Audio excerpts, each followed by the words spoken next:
Well, this will be a lecture that deals with Lyndon Johnson and the troubles that he had in integration. After that, we're going to look at the start of the Vietnam War. We will use Tuesday as a date to look at the second phase of the Vietnam War. We will use Wednesday as a day to relax, as a day to study. And then on Thursday, we will have a quiz. Now, our quiz on Thursday, April the 2nd, will be like any other quiz that we have taken so far this year. It'll have an objective section and an essay section. Now, many of the questions that have been asked on our worksheets will be on the quiz, so your worksheets would be an excellent study guide.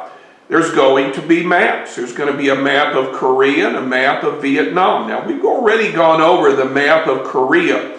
We'll go over the map of Vietnam today and tomorrow. We studied 4 American presidents: Truman, Eisenhower, Kennedy, and Johnson. Now, of course, one of those presidents will have his portrait, and you will have to identify them in the objective section. The essay section, obviously, there are terms that are on your term sheets. There were terms that came out of some of the short videos that we watched. Instead of showing you a picture and asking you a question, I'm going to show you a short video. So make sure your device has sound, or you can listen to it on earbuds. And then there will be a question about that. And then there's the essay questions. Now, maybe it'll be a compare and contrast the foreign policy of, say, Truman to Kennedy or Eisenhower to Johnson. Maybe it'll be about the Korean War. Maybe it'll be about the Vietnam War. Maybe it'll be about civil rights. Now, of course, we talked about civil rights in Truman, in Eisenhower, in Kennedy, and we started talking about civil rights with Mr. Johnson yesterday. Today, we're going to continue with civil rights under President Johnson. Johnson is going to only serve one term. And the reason why Johnson is only going to serve one term is that in this term, what he wanted to do was derailed by 2 different events. One that occurred in Vietnam, one that occurred here domestically. In 1964, as Johnson was running to be elected, 4 North Vietnamese gunboats are going to attack an American destroyer in the Gulf of Tonkin. Johnson will use this as a reason to send in more troops to Vietnam. Now, to this day, there is some concerns that was the American destroyer in North Vietnamese waters and thus warranted attack. We do not know. In 1965, several months after Johnson was inaugurated, Dr. King organized a march from Selma, Alabama to Montgomery, Alabama, a distance of about 50 miles. He hoped that he could do this in about a week. As he was going across the Pettus Bridge from Selma, his group was attacked by angry whites. Dr. King said that they would try it again 2 days later. 2 days later, Dr. King asked the governor, Governor Wallace, to provide protection, and Wallace said no. Again, the marchers were attacked. The 3rd time King organized the march, he went to President Johnson. Johnson said, of course, he would protect the marchers, and in a speech to the nation, he reminded the nation that we shall overcome. Now, we shall overcome is a buzzword that was used by many of the protesters that wanted to promote integration. Now, everybody knew that Johnson wanted to promote integration. The problem was, in some cases, they felt Johnson was going too slow. In other cases, they felt Johnson was going too fast. Now, We know that Dr. King is going to create nonviolent protests. What does Dr. King want? Well, Dr. King wants empowerment for black people. They have the right to vote, but they cannot exercise it because of some of the things that are happening in the states. They want the right to own property, but they can't, again, because of some of the things that are happening in the state. They have the rights, but they are not empowered. Hopefully you understand there's a difference. But Dr. King is not alone. Now, the gentleman in this picture here is Stokely Carmichael.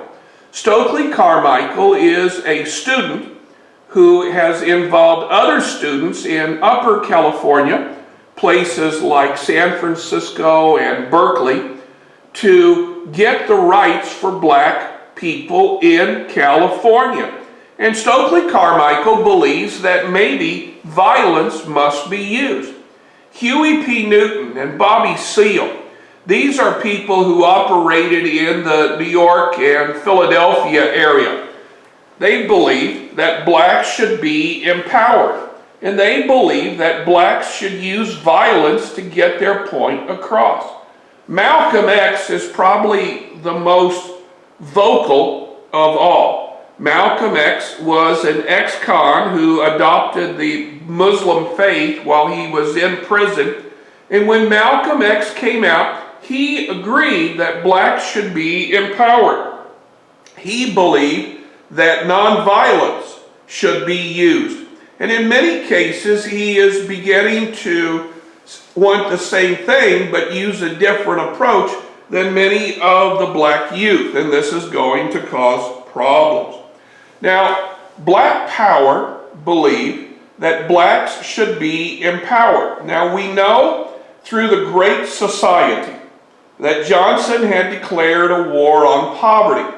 For example, Medicaid. Medicaid is insurance for those who are poor.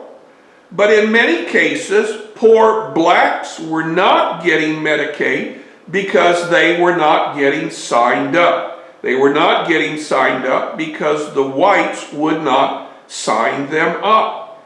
The police force was almost overwhelmingly white in most major cities, yet they had to go into black areas, and many blacks felt that they did not, the police, have their best interest.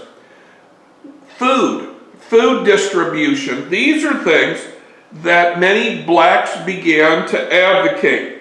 It was done through an organization called the Black Panthers.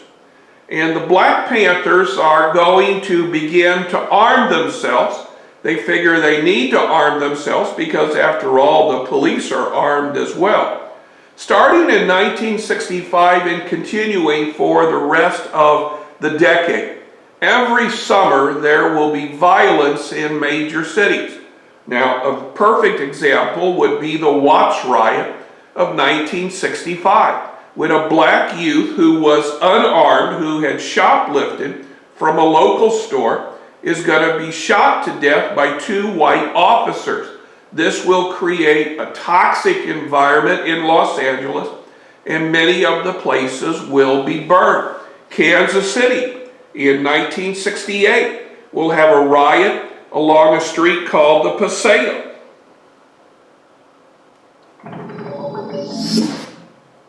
One of the most well-known civil rights organizations of the late 1960s was the Black Panther Party. Who started the Black Panther Party? What did the group advocate? In many northern and western cities in the United States, African Americans were living in urban ghettos with high unemployment rates and substandard housing. Many also believed that they were treated unfairly and in some cases even brutalized by police forces which did not represent them.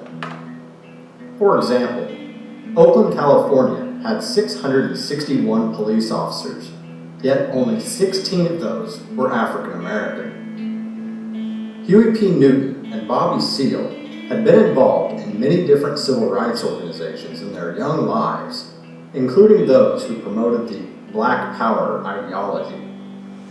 However, they were frustrated with the failure of these organizations to combat police brutality and other injustices they saw in their communities. In October of 1966, the two men formed the Black Panther Party for Self-Defense, later simply known as the Black Panther Party. They organized armed patrols that would follow police officers, monitoring them for incidents of abuse. If the police attempted to confront them, Black Panther members would recite the state and federal laws which permitted them to carry their loaded weapons. The Black Panther Party first gained national attention after an incident in 1967. The group carried loaded firearms into the California State Assembly in protest of a piece of legislation which would make carrying loaded firearms illegal. 6 of the members were arrested for this incident. In May of 1967, the Black Panther Party issued a list of 10 points which stated their beliefs and values. This list included things such as full employment, decent housing, and an end to police brutality.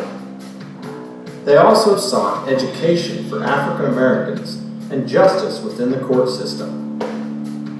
The group's ideals resonated within the Black community, and their numbers expanded rapidly. By 1968, the Black Panther Party had a presence in more than 20 major American cities, including New York City, Chicago, Boston, Dallas, Los Angeles, and Washington, D.C. Some estimates claim that their membership numbers were as high as 10,000 at its peak in 1969. The party also boasted an influential newspaper which was read by more than 250,000 people. Its editor was Eldridge Cleaver, and he became a persuasive voice within the Black Power movement. Cleaver would eventually become the third most prominent member of the Black Panther Party, behind Newton and Seal. The Black Panther Party also started community-friendly programs, such as the Free Breakfast for Children program. They believed that they could provide for the needs of those in poverty better than the government could. It has been estimated that the Black Panther Party fed more than 20,000 children through this program during the 1968 and 1969 school year. The organization offered other services as well, including clothes distribution, classes on politics and economics, free medical care, and lessons on self-defense and first aid. They also set up an ambulance program and drug rehabilitation services. However, the Federal Bureau of Investigation did not agree with many of the organization's paramilitary activities, such as carrying loaded guns. The FBI regarded them as a Black nationalist hate group, and FBI Director J. Edgar Hoover even referred to them as the greatest threat to the internal security of the country. The group was targeted for investigation with the intent of weakening the group's power and damaging their credibility. The Black Panther Party continued to exist as an organization throughout the 1970s, but never regained the prestige they had once enjoyed. Over the course of that decade, their numbers dwindled away until, by 1980, only 27 people were still official members of the Black Panther Party. It was also during the Johnson administration that the Supreme Court came out with a landmark case called Loving versus Virginia. Now, most states, Missouri being one of them, had a law that said that blacks and whites could not marry. Well, in the Loving case, a black and a white person had married in the state of Virginia. They were arrested for breaking this law, and eventually the law was declared unconstitutional. On July 11, 1958, at 2 a.m., a county sheriff entered the home of Virginia couple Richard and Mildred Loving, forced them out of their bed, and placed them under arrest. Their crime? Interracial marriage. This is the story of Loving versus Virginia and the landmark civil rights decision that would set an important precedent for marriage rights in America. Richard, who was white, and Mildred, who was black and Native American, spent the early morning hours of July 11th in jail. They were tried and found guilty of violating Virginia's Racial Integrity Act of 1924, a series of laws that made race mixing illegal. The Lovings were then given an ultimatum: spend 1 year in prison or leave the state of Virginia for 25 years. Frightened and unaware of their legal options, they moved to Washington, D.C., where their marriage was legal. They raised their 3 children in the nation's capital, financially strapped and isolated from friends and family. 5 years later, they returned to Virginia to visit Mildred's relatives, but were arrested for a second time for traveling together. Inspired by the burgeoning civil rights movement, Mildred decided to fight back. So in 1963, she wrote a letter to U.S. Attorney General Robert F. Kennedy asking for his advice. Kennedy referred the Lovings to the American Civil Liberties Union, who assigned their case to 2 young lawyers named Bernard Cohen and Philip Hirschkopf. Cohen and Hirschkopf took their appeal all the way to the Supreme Court, arguing that Virginia's anti-miscegenation laws violated the Equal Protection Clause of the 14th Amendment, which guaranteed African Americans citizenship and all its privileges. The broad and sweeping language of the amendment, they argued, made no mention of interracial marriage, and thus guaranteed equal protection of a human being's right to marry. Attorneys from the state of Virginia argued that the state's rights should be prioritized over federal laws, but the argument didn't hold up. On June 12, 1967, the court unanimously struck down the Virginia marriage ban and overturned the Lovings' conviction. The court ruling reverberated across America, invalidating anti-miscegenation laws not only in Virginia, but in 16 other states that held them as well. After winning their case, the Lovings were finally free to do what they wanted to do all along. They lived quietly in Virginia as husband and wife until Richard's death in 1975. Loving versus Virginia would inspire gay marriage advocates during their own Supreme Court victories decades later. For example, 2003's Lawrence versus Texas decision ruled that a Texas statute criminalizing sexual activity between members of the same sex was unconstitutional. The Supreme Court would directly cite Loving in 2 subsequent landmark cases that paved the way for same-sex marriage. The first was 2013's United States versus Windsor, which struck down a key part of the Defense of Marriage Act. And the second was Obergefell versus Hodges, a 2015 ruling which granted same-sex couples around the nation the right to marry. Few cases are so appropriately named as Loving versus Virginia, a case about one couple's brave fight to validate their love in the eyes of the law. Loving versus Virginia forever redefined marriage in the United States. It's also at this time that we begin to see civil rights for Hispanics. Now, Dr. King was concerned mostly about civil rights for blacks. Cesar Chavez is this gentleman right here, is an American who is going to call for equal rights for Hispanics. Now, the way Cesar Chavez sees it, Hispanics are getting the short end of the stick. They go out in the fields and they pick the crops, yet when it comes time to get paid, they don't get their fair amount. And they don't get their fair amount because the people who pay them know that many of them are illegal and won't go to the authorities. Cesar Chavez is going to argue that all Hispanics, legal or not, should receive Medicaid. Now, I show you this picture because of this guy right here. This is Bobby Kennedy.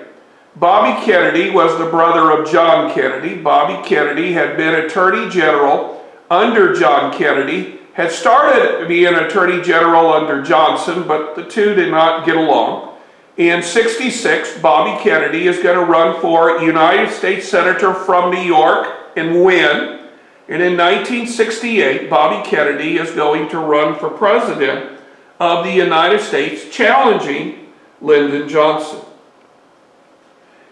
Hispanics believe that they have rights, that laws need to be reformed, particularly in education and public housing.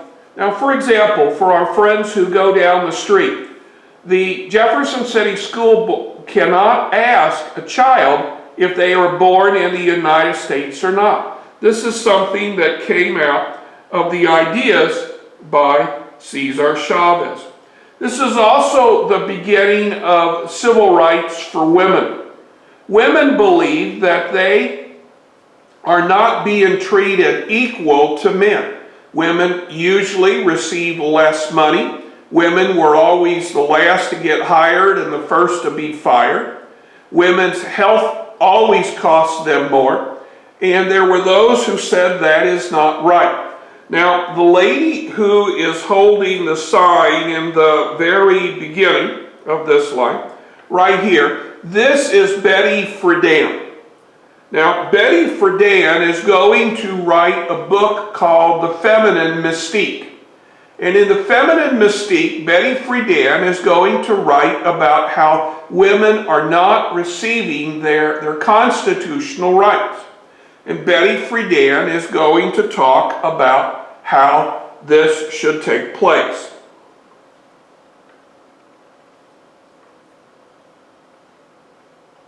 In 1966, Betty Friedan was part of a group of men and women who founded the National Organization for Women, or NOW.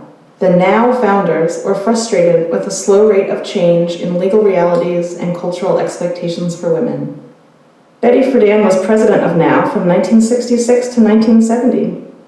NOW's accomplishments during those years include achieving an end to sex-segregated job advertisements and an end to men-only bars, clubs, and restaurants, helping flight attendants wage a legal battle against rules they must be single and slim, organizing women's studies classes in colleges around the country, and advocating for affordable childcare. In 1979, years after her book was published, a reader of The Feminine Mystique wrote to Betty Friedan, "I wish to thank you for your part in freeing women from the self-destructed shoulds of the recent past. I know there is quite a way to go, but since I am only 21 years old, I think I'll have time to enjoy the perfect union of love and career that is so satisfying." Many women agreed, and on college campuses there were classes devoted to women's studies. Many women are going to join into this struggle. Many women are going to call for equal pay for equal work. Women began to challenge laws of states. They are particularly those that dealt with reproductive rights. This is when we begin hearing the name of Ruth Bader Ginsburg. Ruth Bader Ginsburg was probably the most successful woman in challenging laws that prohibited women from doing this and women from doing that. She became a champion of what is called women's rights. Today, Ruth Bader Ginsburg is a justice on the United States Supreme Court. It was during the Johnson administration that the Vietnam War began to escalate. This is something we're going to talk about more tomorrow, why it escalated under Johnson and to what end. But let's go back into the history of the Vietnam War. To understand the Vietnam War, you have to go to World War II. In World War II, this was all part of what was called French Indochina. And it was taken over by the Japanese. Now, once the war was over, the French were given this land back. But the French are having problems of their own back in France, and an independence movement is going to begin. Now, the independence movement is going to center around three different areas. This here is called Laos, L-A-O-S. And this here is called Cambodia, Now, they are both agricultural and sparsely populated. This here is Vietnam. And Vietnam is dominated by two different cities. Hanoi is the industrial hub of Vietnam. And Saigon, or what was then called Saigon, is the agricultural hub and a hub for transportation. Saigon is very close to the Mekong River, which in Asia would be similar to our Mississippi River. During World War II, the United States is going to back this man here, Ho Chi Minh. Now, Ho Chi Minh was American educated. He was educated in Boston and is going to lead his people to drive the Japanese out. He did a very good job. Once the French are given this land back, Ho Chi Minh is going to begin a drive for independence. Now, the people who support him are called the Viet Minh. And by 1954, they were successful and the French were defeated. The UN is going to call for elections. So all of the people of Vietnam would be given the right to vote. But most of the people in Vietnam live in the northern part, which was heavily communistic. And the belief was by the people who controlled the southern part that they would politically lose out. Ngo Dinh Diem, and this is Mr. Diem right here, is going to meet with the Eisenhower administration. And Diem is going to ask for military support, for our support in the UN to block the vote, and for military support for Diem to try to drive the communists out of the southern part of Vietnam. Eisenhower agrees. By 1958, Diem is going to come back and ask for advisors to come to Vietnam and help train the men. And of course, some of our advisors are going to be killed, and that's when the Vietnam War starts for us. During the Kennedy administration, Diem is going to call for even more advisors. Now, Diem is concerned about people called the Viet Cong. Now, this is where we have to be careful in our note-taking skills. A Viet Cong is a South Vietnamese person who wants communism. Again, a Viet Cong is from South Vietnam and they want communism. So whereas we are supporting the Diem government, the North Vietnamese through the Chinese and the Soviets are supporting the Viet Cong. If the Viet Cong were Diem's only problem, I would imagine the war could have been won quite easily. But Diem has a second problem. The second problem are the Buddhists. Now, Buddhists make up a majority of all the people who live in South Vietnam. Diem is Catholic. And Diem is going to begin to make it harder and harder for the Buddhists to be politically empowered. Now, Buddhists are by large nonviolent. And here is a Buddhist monk who has gone to a major square. He has poured gasoline over himself and then lit himself on fire as a peaceful protest. What is important, though, is that the Buddhists, which make up the majority, are being discriminated by the Catholics who are in Diem's government. In 1963, President Kennedy is going to get wind of a coup to overthrow the Diem government. Kennedy sympathizes with the Buddhists and does nothing to stop the overthrow. Diem and his brother will be overthrown and then killed. and a new military government is going to take over. Now, it is about this time that Kennedy is going to be assassinated, and now Johnson has to figure out what to do. Well, this ends what we are going to do today. Tomorrow, we're going to look at the Vietnam War under Johnson and the tremendous escalation. And then we're going to look at the 1968 presidential election, one of the most contentious in American history.